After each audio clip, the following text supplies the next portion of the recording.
না কোনো সমস্যা আছে, দেখে ভালো লাগছে, পজিটিভ। অনেক উল্টাপাল্টা নিউজ আসতেছে, তবে আমি যখন ভোট দিতে চাই আরো অনেকেই ছিল সেখানে, একজন প্রার্থীকে রুমের মধ্যে দেখা গিয়েছে, এরকম একজন কি হয়েছে, এছাড়া আর কোনো সমস্যা আমি দেখি না।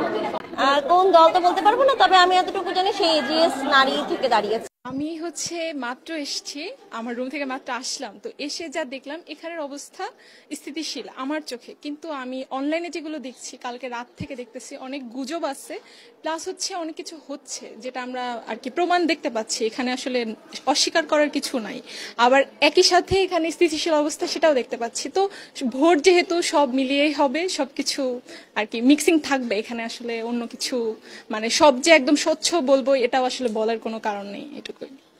জনপ্রিয়তার কথা যদি আমি বলি, হ্যাঁ আমাদের ক্যাম্পাসে এখন অনেক জমজমাট পূর্ণ, সবকিছুই ভালোই হচ্ছে বা প্রচারণা খুব ভালো হচ্ছে।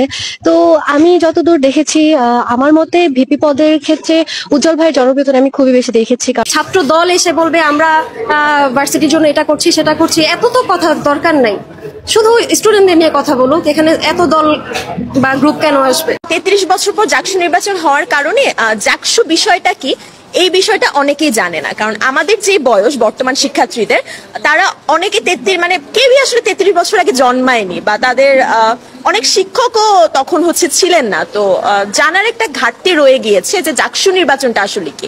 আমার মনে হয় প্রার্থীদের যতটুকু প্রচারণা হয়েছে ততটুকু যদি আসলে জাকসু বিষয়টা নিয়ে প্রচারণা হতো তাহলে হয়তো অনেকেই আগ্রহী হতো।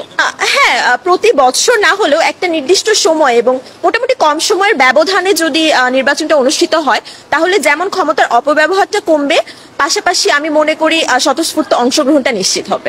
আসলে জাকসু এমন কোনো জিনিসই না যেটা আমরা এই ক্যাম্পাসকে লন্ডন আমেরিকা বানিয়ে ফেলবো। এটা শিক্ষার্থীদের জন্য যতটুকু করা যায়, এবং বাংলাদেশ ইসলামী ছাত্র শিবির শিক্ষার্থীদের জন্য অনেক কাজ করে আসছে এবং মানুষজন দেখছে। তো আমরা বিশ্বাস করি আপনারা আমাদের ইশতেহারগুলো পড়বেন, দেখবেন, ভালো লাগবে, এবং আশা করি যে আমরা জয়ী হয়ে আসবো, আপনারা আমাদেরকে ভোট দিবেন ইনশাল্লাহ। পরবর্তী ভিডিও পেতে এখনই সাবস্ক্রাইব করুন।